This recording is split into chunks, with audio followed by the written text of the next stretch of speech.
ఇక ఇది చూడండి. ఇది చాలా ఇంట్రెస్టింగ్ అండ్ ట్రిక్కీ ప్రశ్న.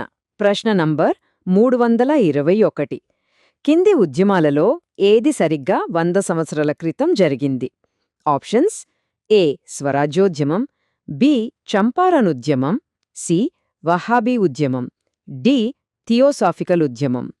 కాంపిటేటివ్ ఎగ్జామ్స్లో ఎప్పుడైనా సరే ఇలాంటి రిలేటివ్ క్వశ్చన్స్ అడిగారంటే ఆ ఎగ్జామ్ ఏ సంవత్సరంలో జరిగిందో దాన్ని బట్టి మనం ఆన్సర్ చేయాల్సుంటుంది. బహుశా ఈ ప్రశ్న 2017లో వచ్చిన పేపర్లోనిది అయ్యుండొచ్చు. ఒక్కసారి ఆ ఇయర్స్ అన్నిటినీ మైండ్లో క్యాలిక్యులేట్ చేసుకుందాం. చంపారన్ సత్యాగ్రహం జరిగింది 1917లో. సో 2017 నాటికి దానికి కరెక్ట్గా 100 ఏళ్లు పూర్తయ్యాయన్నమాట.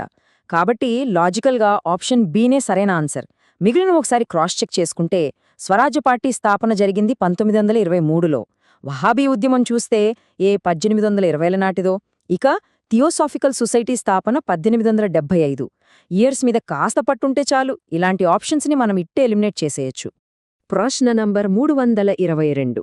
బంకిం చంద్ర చటర్జీచే రచించబడిన వందే మాతరం. ఇక్కడ ఆప్షన్స్ చూద్దాం. ఏ. జాతీయ గీతమైన జనగణమనతో సమాన హోదాను కలిగి ఉంది. బి. గాంధీజీ చేత గుజరాతీలోకి అనువదించబడింది. సి. యుఎన్ఓ చేత వారసత్వ సంపదగా గుర్తించబడింది. డి. ఇచ్చినవేవీ కావు. అసలు మన జాతీయ గేయానికి రాజ్యాంగంలో ఎలాంటి హోదా ఉందో మీకు ఐడియా ఉందా? ఎస్, ఇక్కడ ఆప్షన్ ఏనే పర్ఫెక్ట్ ఆన్సర్. మన రాజ్యాంగ సభ అధ్యక్షుడు డాక్టర్ బాబు రాజేంద్రప్రసాద్ గారు అప్పట్లో చాలా స్పష్టంగా ఒక మాట చెప్పారు. వందే మాతరం మన భారత జాతీయ స్వాతంత్ర పోరాటంలో ఒక చారిత్రాత్మక పాత్ర పోషించింది, కాబట్టి దానికి కూడా జనగణమనతో సమానమైన హోదా ఉంటుంది అని. ఇకపోతే ఆప్షన్స్ బి మరియు సిలో ఉన్న గుజరాతీ అనువాదం, యుఎన్ఓ గుర్తింపు అనేవి కేవలం మనల్ని కన్ఫ్యూజ్ చేయడానికి క్రియేట్ చేసిన ఫేక్ ఫ్యాక్ట్స్.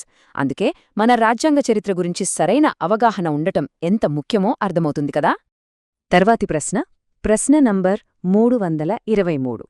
స్వాతంత్ర్యోద్యమంలో ఏ కాలాన్ని గాంధీయ యుగంగా పిలవవచ్చు? ఆప్షన్స్ ఏంటంటే: ఏ. 1920 నుంచి 1947, బి. 1910 నుంచి 1947, సి. 1932 నుంచి 1947, డి. 1915 నుంచి 1945. గాంధీజీ అసలు ఈ జాతీయ స్థాయి మాస్ మూవ్మెంట్ బాధ్యతలు ఎప్పుడు తీసుకున్నారో ఒకసారి ఆలోచించండి.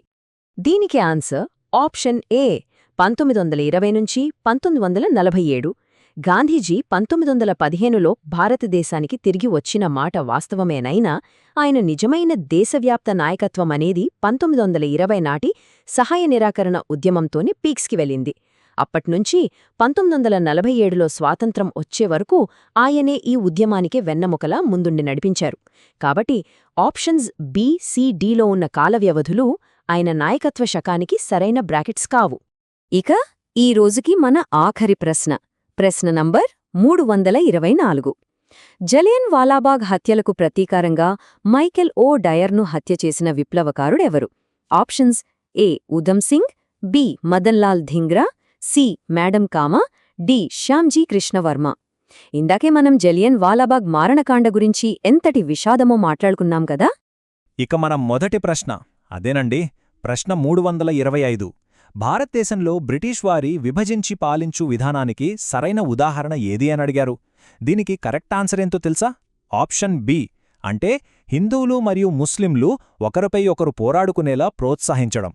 బ్రిటిష్ వాళ్లు కావాలనే ఈ మతపరమైన చిచ్చు పెట్టారు. మరి ఆప్షన్లు ఏ, సి, డి ఎందుకు కాదంటే దేశాన్ని ప్రావిన్సులుగా విభజించడం, లేదా పరిపాలన వేర్చేయడం, భారతీయులపై వివక్ష చూపడం లాంటివి కేవలం వాళ్ల సాధారణ పరిపాలనా వ్యూహాలు మాత్రమే. కాని అసలైన ఈ డివైడ్ అండ్ రూల్ కుట్ర మాత్రం ప్రజల మధ్య మతపరమైన విద్వేషాలు సృష్టించడమే. అసలు ఈ విభజించి పాలించు విధానమంటే ఏంటో ఒక్కసారి గుర్తుచేసుకుందాం. పెద్ద పెద్ద శక్తులను విడగొట్టి వాళ్ల ఐక్యతను దెబ్బతీసి తద్వారా తమ అధికారాన్ని నిలబెట్టుకునే ఒక పక్కా పొలిటికల్ స్ట్రాటజీ ఇది. దీని వెనుక ఒక ఆసక్తికరమైన హిస్టరీ ఉందండి. 1857 సిపాయిల తిరుగుబాటు మీకందరికీ తెలిసే ఉంటుంది. ఆ తర్వాత మళ్లీ ఎప్పుడూ హిందూ ముస్లింలు ఇలా ఏకమై తమపై తిరుగుబాటు చేయకూడదనే ఒకే ఒక్క భయంతో బ్రిటిష్ వాళ్లు ఈ భయంకరమైన వ్యూహాన్ని అమలు చేశారు.